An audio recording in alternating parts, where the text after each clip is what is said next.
Digital സാങ്കേതിക സർവകലാശാലകളിലെ vice chancellor നിയമന തർക്കത്തിൽ ഗവർണർ മുഖ്യമന്ത്രി കൂടിക്കാഴ്ചയ്ക്ക് സാധ്യത.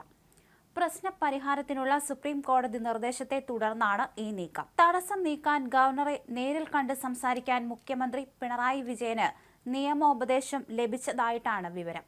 ഗവർണറും മുഖ്യമന്ത്രിയും നിലവിൽ തലസ്ഥാനത്തില്ല. VC കേസ് വ്യാഴാഴ്ചത്തേക്കാണ് കോടതി മാറ്റിയത്. ചർച്ച അതിനു മുമ്പ് നടന്നേക്കും. ഡിജിറ്റൽ സർവകലാശാലയിലേക്ക് VCയായി മുഖ്യമന്ത്രി നിർദ്ദേശിച്ച ഡോക്ടർ സജി ഗോപിനാഥിനെ ഗവർണർ അംഗീകരിച്ചില്ല. സാങ്കേതിക സർവകലാശാലയിലേക്ക് ഗവർണർ തെരഞ്ഞെടുത്ത ഡോക്ടർ സിസ തോമസിനെ മുഖ്യമന്ത്രിയും എതിർത്തു. ഈ രണ്ടു പേരുകളിലും ഇരുവരും വിട്ടുവീഴ്ചയ്ക്ക് തയ്യാറായിട്ടില്ല. ഇരു കൂട്ടർക്കും എതിർപ്പില്ലാത്ത മറ്റു പേരുകളിലേക്ക് കടന്നാൽ തർക്കം അവസാനിക്കും. ഗവർണർ മനമാറ്റത്തിന്റെ ലക്ഷണം പ്രകടിപ്പിച്ചിട്ടില്ല. കണ്ണൂർ സർവകലാശാല കേസിൽ VC നിയമനത്തിൽ ചാൻസലർക്കാണ് പരമാധികാരമെന്ന് സുപ്രീം കോടതി വിധിച്ചിട്ടുണ്ടെന്നാണ് ഗവർണറുടെ നിലപാട്. തർക്കം അവസാനിച്ചില്ലെങ്കിൽ രണ്ടിടത്തും VCമാരെ നിയമിക്കാൻ സുപ്രീം കോടതി നിർബന്ധിതമാവുകയും ചെയ്യും. ഇത് കോടതി കഴിഞ്ഞ ദിവസം വ്യക്തമാക്കിയിരുന്നു. അതേസമയം ഡിജിറ്റൽ KTU VC നിയമനത്തിനുള്ള ഗവർണറിന്റെ നടപടി കോടതി വിധിക്ക് വിരുദ്ധമാണെന്ന് മുഖ്യമന്ത്രി പിണറായി വിജയൻ ഇന്നലെ പറഞ്ഞിരുന്നു. തദ്ദേശ തെരഞ്ഞെടുപ്പിന്റെ ഭാഗമായുള്ള മുഖ്യമന്ത്രിയുടെ മുഖാമുഖം പരിപാടിയിലാണ് അദ്ദേഹം VC നിയമന വിഷയത്തിൽ പ്രതികരിച്ചത്. 2 ആഴ്ചയ്ക്കകം തീരുമാനം ഉണ്ടാകണമെന്നായിരുന്നു സുപ്രീം കോടതിയുടെ ഉത്തരവ്. എന്നാൽ ഗവർണർ അത് തള്ളുകയാണ് ഉണ്ടായതെന്ന് മുഖ്യമന്ത്രി പറയുകയും ചെയ്തു. സർക്കാരുമായി സമവായം ഉണ്ടാകണം എന്നതാണ് കോടതി വിധി. എന്നാൽ ഗവർണർ അതിന് തയ്യാറാകുന്നില്ലെന്ന് മുഖ്യമന്ത്രി പറഞ്ഞു. സുപ്രീം കോടതിയുടെ വിധി അനുസരിച്ച് നീങ്ങുന്നതായിരിക്കും.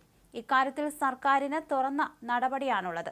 സർക്കാർ ഗവർണറുമായി സമവായത്തിന് തയ്യാറാണ്.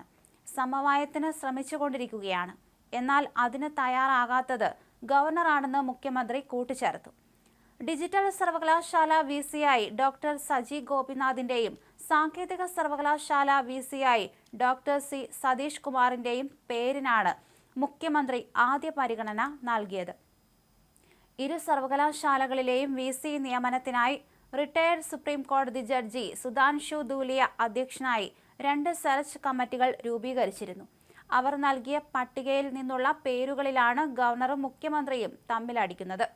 ഡിജിറ്റൽ സർവകലാശാല VC സ്ഥാനത്തേക്ക് മുഖ്യമന്ത്രി കൈമാറിയ പട്ടികയിൽ ഡോക്ടർ ജിൻ ജോസ്, ഡോക്ടർ പ്രിയ ചന്ദ്രൻ എന്നിവർക്ക് 3ഉം 4ഉം സ്ഥാനമാണ്.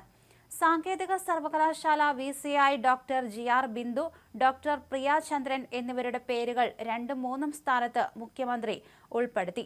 2 പട്ടികകളിലും ഡോക്ടർ സിസ തോമസിന്റെയും ഡോക്ടർ പ്രിയ ചന്ദ്രന്റെയും പേരുകൾ ശുപാർശ ചെയ്തത് ഗവർണർ പരിഗണിച്ചു.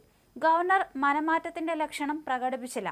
കണ്ണൂർ സർവകലാശാല കേസിൽ VC നിയമനത്തിൽ ചാൻസലർക്കാണ് പരമാധികാരമെന്ന് സുപ്രീം കോടതി വിധിച്ചിട്ടുണ്ട് എന്നാണ് ഗവർണറുടെ നിലപാട്. എന്തായാലും ഈ തർക്കം അവസാനിച്ചില്ലെങ്കിൽ രണ്ടിടത്തും VCമാരെ നിയമിക്കാൻ സുപ്രീം കോടതി നിർബന്ധിതമാകുന്ന അവസ്ഥയാകും.